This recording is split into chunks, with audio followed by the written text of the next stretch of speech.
Namaste, dear students. Today, we are going to learn an important topic. Already ఈ టాపిక్ని మనం కాస్త discuss చేసాం, బట్ ఆ టాపిక్ అక్కడ సరిపోలేదు. ఇంకా చాలా రకాలుగా కన్ఫ్యూజ్ అవుతున్నారు. ఈరోజు ఆ కన్ఫ్యూజన్స్ అన్నిటినీ మనం రిమూవ్ చేసేద్దాం. ఓకే, ఈ టాపిక్ ఏంటంటే ఒక పనిని చేయించటం. నేను నా కార్ని సర్వీస్ చేయించుకుంటాను, సర్వీసింగ్ నా కార్ని చేయించుకుంటాను. ఓకే, నేను ఇంటికి పెయింట్ చేయిస్తాను, టీవీని రిపేర్ చేయిస్తాను, మొబైల్ని రిపేర్ చేయిస్తాను. ఇది ఆల్రెడీ మనకు తెలిసిన స్ట్రక్చర్. ఎలా మనం నేర్చుకున్నాం? గెట్, ఆబ్జెక్ట్ ప్లస్ పాస్ట్ పార్టిసిపిల్తో మనం నేర్చుకున్నాం. అయితే ఈరోజు మళ్ళీ ఆ టాపిక్ని ఎందుకు డిస్కస్ చేయాల్సి వస్తుందంటే, చాలామంది మనల్ని ఏమడుగుతున్నారంటే హ్యావ్తో కూడా యూస్ చేస్తాం, మేక్తో కూడా యూస్ చేస్తున్నాం.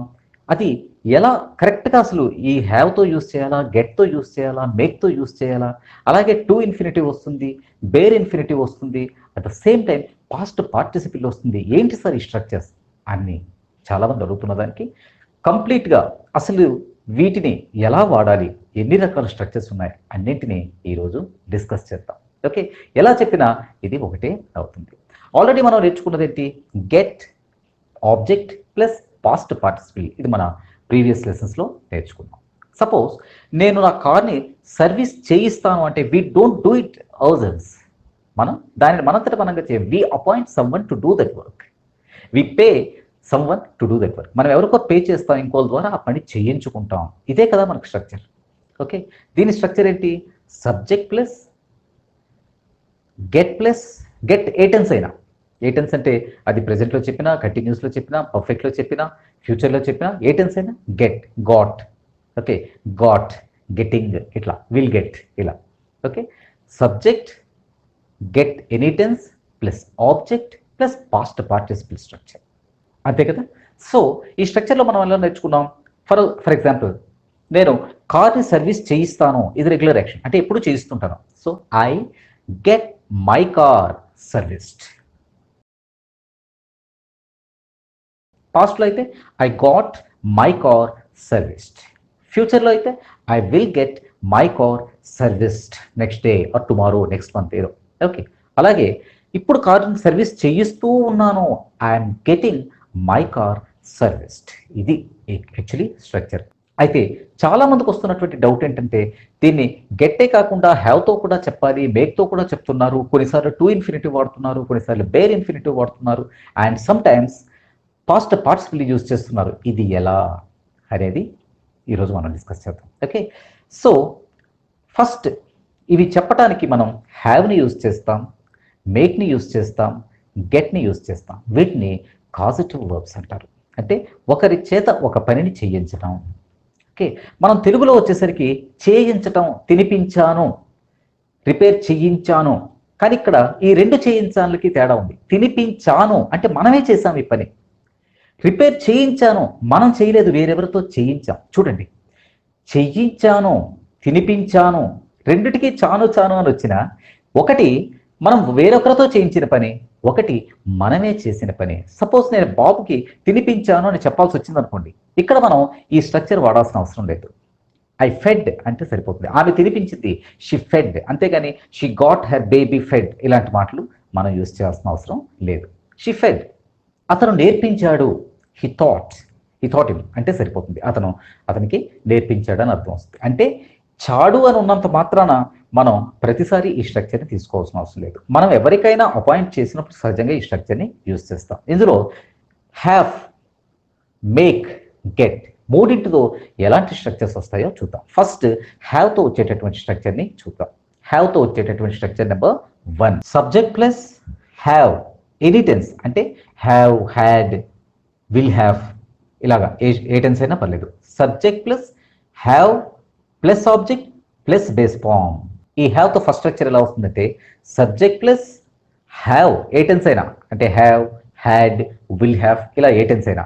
Subject plus have plus object అంటే దేనికైతే జరుగుతుందో, ఆబ్జెక్ట్ ఎవరికైతే జరుగుతుందో అని కూడా చెప్పుకోవచ్చు.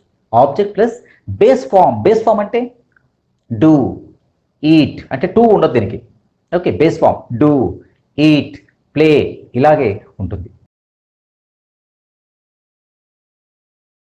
ఈ స్ట్రక్చర్తో కూడా అర్థం మనకి ఒకేలా వస్తుంది. ఒక 4 ఎగ్జాంపుల్స్ చూడండి. స్ట్రక్చర్ని నోట్ చేసుకోండి. స్ట్రక్చర్ నోట్ చేసుకుంటేనే మీకు అర్థం అవుతుంది. ఓకే, ఈ స్ట్రక్చర్ని నోట్ చేసుకోండి. ఈ స్ట్రక్చర్స్తో ఒక 4 ఎగ్జాంపుల్స్ని చూద్దాం. She had Mitra clean the room. చూడండి ఇక్కడ she had Mitra clean the room. ఆమె మిత్రతో రూమ్ క్లీన్ చేయించారు. ఇక్కడ హ్యాడ్ అనేది past tense, clean base form. Clean అనేది ఇక్కడ base form. Next the mother, ఆ తల్లి, హ్యాస్ ద చిల్డ్రన్. హ్యాస్ ఇక్కడ వచ్చి ద మదర్తో హ్యాస్ వస్తుంది కదా. The mother has the children object. ఇక్కడ the mother has children prepare their homework. ఇక్కడ ప్రిపేర్డ్ అని రాకూడదు. The mother has the children prepare their homework. వాళ్ళ హోంవర్క్ని ఆమె చేయిస్తారు. ఇది రెగ్యులర్ యాక్షన్.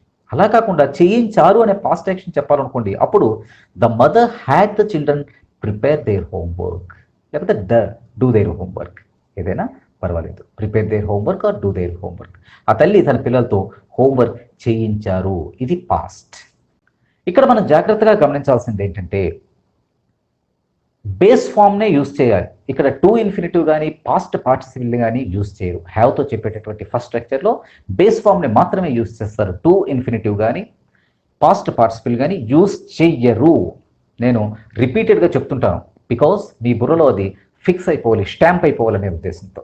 ఓకే, ఇది ఒక స్ట్రక్చర్. ఇది మనం టెన్స్ అంటే ఈ హ్యావ్ని మనం ప్రెజెంట్లో వాడచ్చు, పాస్ట్లో వాడచ్చు, ఫ్యూచర్తో కూడా వాడచ్చు. ఓకే, ఇక ఇదే హ్యావ్తో ఇదే అర్థంతో మరొక స్ట్రక్చర్ని కూడా చెప్తారు. ఇప్పుడు ఆ స్ట్రక్చర్ని చూద్దాం. Subject plus have plus object plus past participle form.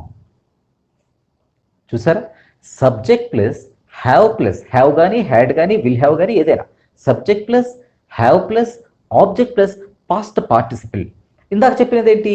Base form. ఇక్కడ ఆబ్జెక్ట్ తర్వాత ఇందాక చెప్పిన దాంట్లో బేస్ ఫామ్ వస్తుంది. ఇప్పుడు చెప్తున్నటువంటి స్ట్రక్చర్లో మనకి పాస్ట్ పార్టిసిపిల్ ఫామ్ వస్తుంది. అర్థం మాత్రం ఇదే ఉంటుంది సుమారుగా. ఓకే, ఇక్కడ ఒక విషయాన్ని జాగ్రత్తగా గుర్తుపెట్టుకోవాలి. ఆబ్జెక్ట్ తర్వాత బేస్ ఫామ్ వస్తే యూజువల్గా పర్సన్స్కి చెప్పడానికి యూజ్ చేస్తాం. పలానా పర్సన్తో ఆ పని చేయించానని చెప్పడానికి యూజ్ చేస్తాం. ఆబ్జెక్ట్ తర్వాత పాస్ట్ పార్టిసిపిల్ అంటే ఇప్పుడు చెప్పబోతున్న స్ట్రక్చర్ పాస్ట్ పార్టిసిపిల్ వస్తే యూజువల్గా థింగ్స్ని చెప్పడానికి యూజ్ చేస్తాం. ఈ రెండింటిని డిఫరెన్స్ కూడా జాగ్రత్తగా గమనించి నోట్ చేసుకొని ప్రాక్టీస్ చేయండి. ఓకే, ఒక 4 ఎగ్జాంపుల్స్ని చూద్దాం, మీకు అర్థమైపోతుంది. Ramesh had his house painted. ఇక్కడ చూడండి, ఇక్కడ రమేష్ హ్యాడ్, ఇక్కడ హ్యావ్తో సెకండ్ స్ట్రక్చర్ చెప్తున్నాం. Ramesh had his house. ఈ హౌస్ అనేది పర్సన్ కాదు కాబట్టి థింగ్స్తో చెప్పేటప్పుడు సహజంగా మనం హ్యాడ్ ప్లస్ పెయింటెడ్ థర్డ్ ఫామ్ని యూజ్ చేస్తాం. ఇక్కడ ఒక విషయాన్ని కేర్ఫుల్గా అబ్జర్వ్ చేయండి. మనం ఆబ్జెక్ట్ తర్వాత బేస్ ఫామ్ యూజ్ చేస్తున్నప్పుడు యూజువల్గా పర్సన్స్కి యూజ్ చేస్తామని చెప్పాం. అంటే she had Mitra clean the bedroom. ఆమె మిత్రాతో బెడ్రూమ్ని క్లీన్ చేయించారు. షీ హ్యాడ్ మిత్ర, ఇక ఆబ్జెక్ట్ ఏంటి? మిత్ర. షీ హ్యాడ్ మిత్ర క్లీన్, అక్కడ బేస్ ఫామ్ వాడాం. మిత్ర తర్వాత బేస్ ఫామ్ వాడాం, అది పర్సన్స్కి. కానీ ఇక్కడ మనం ఏం చేసాం? Ramesh had the house painted. Ramesh తర్వాత హ్యాడ్ మామూలుగానే యూజ్ చేస్తాం. ద హౌస్ ఇది థింగ్స్కి యూజ్ చేస్తాం. హౌస్ తర్వాత మనం పాస్ట్ పార్టిసిపిల్ ఫామ్ని యూజ్ చేసాం. అంటే రమేష్ హౌస్ని, ఇది థింగ్ పర్సన్ కాదు, హౌస్ని పెయింట్ చేయించాడు. మీకు అర్థమవుతుందా? అక్కడ ఆమె క్లీన్ చేయించారు మిత్రతో అనేటప్పుడు బేస్ ఫామ్ని యూజ్ చేసాం ఆబ్జెక్ట్ తర్వాత. చాలా జాగ్రత్తగా వినండి. ఇక్కడ మనం ఈ పనిని చేయించారు అని చెప్పేటప్పుడు, పెయింటింగ్ చేయించాడని చెప్పేటప్పుడు మనం థర్డ్ ఫామ్ని యూజ్ చేసాం. Ramesh had his house painted థింగ్స్కి యూజ్ చేస్తున్నాం. మరో 2 ఎగ్జాంపుల్స్ని చూడండి. Rafi always has his car serviced at showroom service center. అంటే రఫీ ఎప్పుడు తన కార్ని షోరూమ్ సర్వీస్ సెంటర్లోనే సర్వీస్ చేయించుకుంటాడు. She is a tailor. ఆమె ఒక tailor. But she always has her sari stitched. ఆమె టైలర్, కానీ ఆమె తన చీరలు కుట్టించుకుంటుంది ఎప్పుడు. ఇదే ఎగ్జాంపుల్ పాస్ట్లో చూద్దాం. She is a tailor but she is always had her sari stitched. ఆమె తన చీరలు ఎప్పుడు కుట్టించుకునేది. ఇక్కడ జాగ్రత్తగా అబ్జర్వ్ చేయండి. షీ ఈజ్ టైలర్, అక్కడ పాస్ట్ చెప్తున్నా ఇక్కడ ప్రెసెంట్ చెప్తున్నా మనం షీ ఈజ్ ద టైలర్ అని చెప్పాం. She is the tailor but she always has her saris or blouse stitched. ఆమె చీరల్ని లేదా జాకెట్ని కుట్టించుకుంటుంది. ఇప్పుడు టైలర్ కానీ కుట్టించుకుంటుంది. సెకండ్ ఎగ్జాంపుల్లో షీ వాజ్ ఎ టైలర్ అనలేదు, షీ ఈజ్ ఎ టైలర్ అనే అన్నాం. ఎందుకంటే ఆమె అప్పుడు టైలరు ఇప్పుడు టైలరే అనే ఉద్దేశంతో మనం షీ ఈజ్నే ఉంచాం. ఓకే, she is a tailor but once upon a time, ఒకప్పుడు she always had her blouse or her saris stitched. Okay, ఆమె తన బ్లౌజ్ని చీరల్ని కుట్టించుకునేది. ఓకే, మరి ఇది పాస్ట్లో ఉంది కదండి. ఈజ్ టైలర్ అనేది ప్రెజెంట్లో ఎందుకు ఉంచారండి అని అంటే ఆమె అప్పుడు టైలర్ ఇప్పుడు టైలర్ అనే ఉద్దేశంతో ఉంచాం. ఓకే, ఇదేమీ పెద్ద భరించలేని తప్పేమీ కాదు. మీకు సపోజ్ మీరు అది నచ్చకపోతే షీ వాజ్ ఎ టైలర్ అని పెట్టుకోండి. Okay, no problem. ఓకే, ఇక్కడ జాగ్రత్తగా ఒక విషయం గుర్తుపెట్టుకోండి. మనం ఇంటికి వెయిట్ చేయటం, చీరలు కుట్టించుకోవటం ఇలాంటి థింగ్స్ గురించి మాట్లాడేటప్పుడు మనం subject plus have or has plus any tense had అయినా వస్తుంది, ప్లస్ ఆబ్జెక్ట్ ప్లస్ పాస్ట్ పార్టిసిపల్ని యూజ్ చేస్తాం. అదే మనుషులు ఒక పని చేయించుకున్నాను, ఫలానా మనిషి ద్వారా ఆ పని చేయించుకున్నాను అని చెప్పేటప్పుడు మనం subject plus have or has plus object plus base ఫామ్ని యూజ్ చేసాం. ఓకే, చిన్నపిల్లలకి చెప్తున్నట్లుగా చెప్తున్నాను అనుకోకండి. మీకు విసుగు అనిపించినా నేను చెప్పాల్సింది నేను చెప్తాను. ఓకే, 1-2 సార్లు రిపీట్ చేసి చెప్తాను. ఇలా మనం హ్యావ్ను యూజ్ చేసి ఒక పనిని చేయించడం అని చెప్తాం. ఇందులో 2 రకాల స్ట్రక్చర్స్ ఉన్నాయి. ఓకే, ఒకటి బేస్ ఫామ్, ఆబ్జెక్ట్ తర్వాత బేస్ ఫామ్ వచ్చేది. రెండవది ఆబ్జెక్ట్ తర్వాత పాస్ట్ పార్టిసిపిల్ వచ్చేది. ఓకే,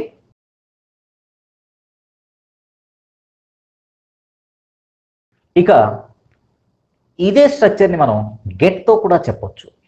ఓకే, గెట్తో కూడా ఇలాగే వస్తుంది. అంటే పర్సన్స్ గురించి చెప్పేటప్పుడు సబ్జెక్ట్ ప్లస్ గెట్ ఎడిటెన్స్, అంటే గెట్ కానీ గాట్ కానీ విల్ గెట్ కానీ ఏదైనా వాడుకోవచ్చు. గెటింగ్ అనైనా వాడుకోవచ్చు. Subject plus will get or get plus object plus past participle. ఇది సహజంగా థింగ్స్ గురించి చెప్పేది. దీనిలో పర్సన్స్తో ఎక్కువగా చెప్పాం. ఒక 4 ఎగ్జాంపుల్స్ చూడండి, మీకు అర్థమవుతుంది. Ramesh got his house painted. ఇక్కడ కూడా మనం గెట్తో పాస్ట్ పార్టిసిపిల్ని యూజ్ చేస్తున్నాం, పెయింటెడ్ అనేది. సో ఇటువంటిప్పుడు మనం జనరల్గా థింగ్స్కే చెప్తాం. ఇక్కడ హిస్ హౌస్ అంటే హౌస్, కార్ ఇటువంటి థింగ్స్ గురించే చెప్తాం. Ramesh got his house painted. Ramesh తన ఇంటిని పెయింట్ చేయించాడు. Rafi always gets, regular action కాబట్టి ఇక్కడ గెట్స్ వచ్చింది, రఫీ థర్డ్ పర్సన్ కాబట్టి. His car service at showroom service centre. Ramesh ఎప్పుడు తన కార్ని షోరూమ్ సర్వీస్ సెంటర్లోనే సర్వీస్ చేయించుకుంటాడు. Now she is a tailor but she always gets her saris or blouse stitched. ఆమె ఎప్పుడు కుట్టించుకుంటుంది. She is a tailor but she always got her saris stitched. ఆమె ఒకప్పుడు తన చీరల్ని కుట్టించుకునేది. ఓకే, అంటే దీని అర్థం ఏంటి? ఇప్పుడు ఆమె డెవలప్ అయింది, తన శారీస్ని తనే కుట్టుకుంటుంది. ఒకప్పుడు కుట్టించుకునేది. She got her saris or she got her blouse stitched. Okay, I will get my mobile repaired. నేను నా మొబైల్ని రిపేర్ చేయించుకుంటాను రేపో ఎల్లుండో ఫ్యూచర్లో. I will get my mobile repaired, నేను ఫ్యూచర్లో చేయించుకుంటాను. ఇలా మనం గెట్ తర్వాత ఆబ్జెక్ట్ వచ్చి ఆబ్జెక్ట్ తర్వాత పాస్ట్ పార్టిసిపిల్ రావటం. ఇది యూజువల్గా థింగ్స్కి యూజ్ చేస్తాం. ఇక్కడ mobile, saris, blouse, house, car ఇటువంటివన్నీ థింగ్స్. ఓకే, ఇది ఒక స్ట్రక్చర్. గెట్తో మరొక స్ట్రక్చర్ ఉంది. అదేంటంటే subject plus get any tense plus object plus to infinitive. ఇక్కడ జాగ్రత్తగా అబ్జర్వ్ చేయండి. సబ్జెక్ట్ తర్వాత గెట్ వస్తుంది, గెట్ తర్వాత ఆబ్జెక్ట్ వస్తుంది, ఆబ్జెక్ట్ తర్వాత మనకి టు ఇన్ఫినిటివ్ వస్తుంది. ఓకే, ఇది మీరు హ్యావ్తో వచ్చినటువంటి టాపిక్ని ఇక్కడ హ్యావ్తో వచ్చినటువంటి ఫస్ట్ స్ట్రక్చర్ ఏదైతే ఉందో దాన్ని అక్కడ బేస్ ఫామ్ వచ్చింది, కానీ ఇక్కడ టు ఇన్ఫినిటివ్ వస్తుంది. అంటే she got Mitra to clean the room, she got Mitra to clean. Okay, హ్యావ్తో యూజ్ చేసేటప్పుడు ఓన్లీ క్లీన్ వచ్చింది, కానీ ఇక్కడ గెట్ యూజ్ చేస్తున్నప్పుడు she got Mitra to clean the room. ఆ మిత్రతో రూమ్ క్లీన్ చేయించారు. The manager always gets me to do his work. Okay, ఎప్పుడు అతను నాతో పని చేయించుకుంటాడు. The mother gets the children to prepare they homework. చూడండి, ఇక్కడ గెట్ వస్తున్నప్పుడల్లా టు వస్తుంది. ఓకే, ఆ తల్లి తన పిల్లలతో ఎప్పుడు హోంవర్క్ చేయిస్తుంటారు. The mother got the children to prepare their homework. ఆమె తన పిల్లలతో హోంవర్క్ చేయించారు పాస్ట్లో. I will get him to paint the house. I will get him to paint our house. నేను అతనితో పెయింట్ చేయిస్తాను. ఇక్కడ జాగ్రత్తగా గమనించాల్సింది ఏంటంటే గెట్తో కూడా రెండు స్ట్రక్చర్స్ ఉన్నాయి. ఒకటి subject plus get plus inheritance plus object plus past participle రావడం. ఇది సాధారణంగా థింగ్స్కి యూజ్ చేస్తాం. సెకండ్ స్ట్రక్చర్ ఏంటి? Subject plus get plus object plus to infinitive రావడం. ఇది పర్సన్స్కి యూజ్ చేస్తాం. ఓకే,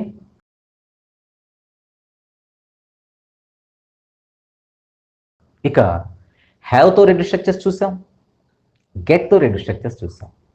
ఇంకోటి ఉంది ఇలాంటి మాటలు చెప్పడానికి యూజ్ చేసేటటువంటి మరో కాజిటివ్ వర్బ్ ఏంటంటే మేక్. మేక్తో కూడా మనం ఇలాంటి మాటలు చెప్పొచ్చు. ఓకే, ఒకసారి మేక్తో స్ట్రక్చర్ చూడండి. మేక్తో మీకు ఒకటే స్ట్రక్చర్ వస్తుంది. హ్యావ్తో రెండు వచ్చాయి, గెట్తో రెండు వచ్చాయి. వేరేస్ మేక్తో ఒకే స్ట్రక్చర్ వస్తుంది. ఒకసారి స్ట్రక్చర్ని చూడండి.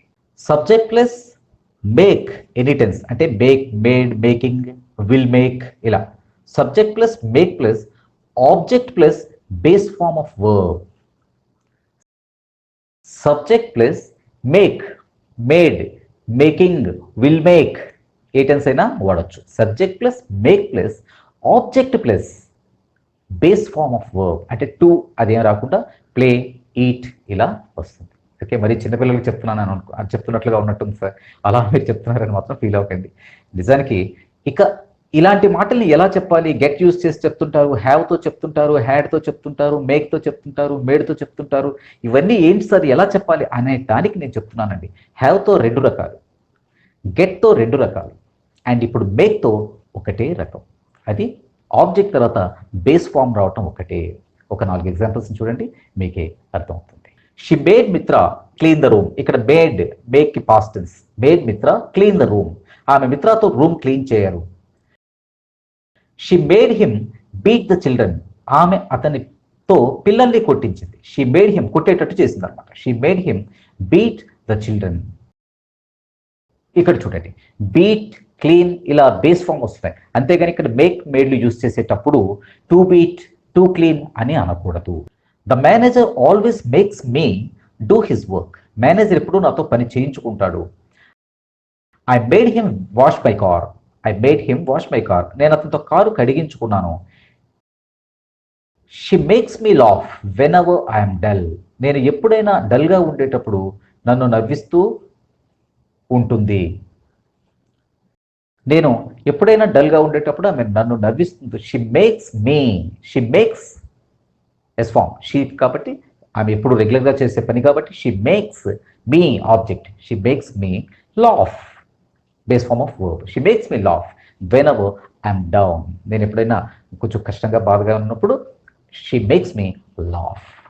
ఓకే, సో ఇప్పుడు నేను మీకు చెప్పినవి అంటే ఒకరితో పని చేయించుకుంటాను అని చెప్పడానికి మనం 5 రకాల స్ట్రక్చర్స్ని యూజ్ చేస్తాం. ఫస్ట్ హ్యావ్తో 2 రకాల స్ట్రక్చర్. ఒకటి ఆబ్జెక్ట్ తర్వాత డిఫరెన్స్ వస్తుంది అంటే పాస్ట్ పార్టిసిపిల్ రావటం, బేస్ ఫామ్ రావటం. 2 గెట్తో 2 రకాల స్ట్రక్చర్స్. ఒకటి పాస్ట్ పార్టిసిపిల్ రావటం, 2 టు ఇన్ఫినిటివ్ రావటం. 3 మేక్తో ఒకే స్ట్రక్చర్, దీనిలో బేస్ ఫామ్ మాత్రమే వస్తుంది. ఇక ఎప్పుడైనా మీకు she made me laugh, she got me laughed, ఈ రెండిట్లో ఏది కరెక్ట్ సార్ అని కన్ఫ్యూజ్ అవ్వకండి. అక్కడ గెట్ వాడితే అంటే గెట్, గాట్, గెటింగ్ ఇలా వాడితే తర్వాత ఆబ్జెక్ట్ తర్వాత ఏం వాడాలి. అలాగే హ్యావ్, హ్యాడ్ ఓకే ఇలా వాడితే ఆబ్జెక్ట్ తర్వాత ఏం వాడాలి. నెక్స్ట్ మేక్ వాడితే ఆబ్జెక్ట్ తర్వాత ఏం వాడాలి. ఇందులో ఉన్నదంతా జాగ్రత్తగా గుర్తుపెట్టుకోవాల్సింది మీకు. ఆబ్జెక్ట్ వచ్చిన తర్వాత, ఆబ్జెక్ట్ అంటే ఏంటి? ఆబ్జెక్ట్ అంటే పని ఎవరితో చేయించుకుంటున్నామో అది, దేనికైతే జరుగుతుందో అది ఆబ్జెక్ట్. ఇక్కడ హౌస్, కార్ ఇవన్నీ ఆబ్జెక్ట్స్. ఓకే, మిత్రతో చేయించుకుంటున్నాం కాబట్టి మిత్ర కూడా అక్కడ ఆబ్జెక్టే. ఎవరు చేయించుకుంటున్నారు అంటే ఆమె, నేను ఇవన్నీ సబ్జెక్ట్. అంటే చేయించుకునేవారు సబ్జెక్ట్, దేనికైతే చేస్తున్నామో ఎవరితోనైతే చేస్తున్నామో అది ఆబ్జెక్ట్. మీకు అర్థమవుతుందా? సో ఇక్కడ జాగ్రత్తగా గమనించాల్సింది గెట్తో 2 స్ట్రక్చర్స్, హ్యావ్తో 2 స్ట్రక్చర్స్, మేక్తో ఒక స్ట్రక్చర్. దీనిలో ఆబ్జెక్ట్ తర్వాత హ్యావ్తో వచ్చేటప్పుడు మీకు బేస్ ఫామ్ అయినా వస్తుంది, పాస్ట్ పార్టిసిపిల్ అయినా వస్తుంది. గెట్తో వచ్చేటప్పుడు మీకు పాస్ట్ పార్టిసిపిల్ అయినా వస్తుంది, లేదా టు ఇన్ఫినిటివ్ వస్తుంది. మేక్తో వచ్చేటప్పుడు ఓన్లీ బేస్ ఫామ్ వస్తుంది. So what all you have to do is నా.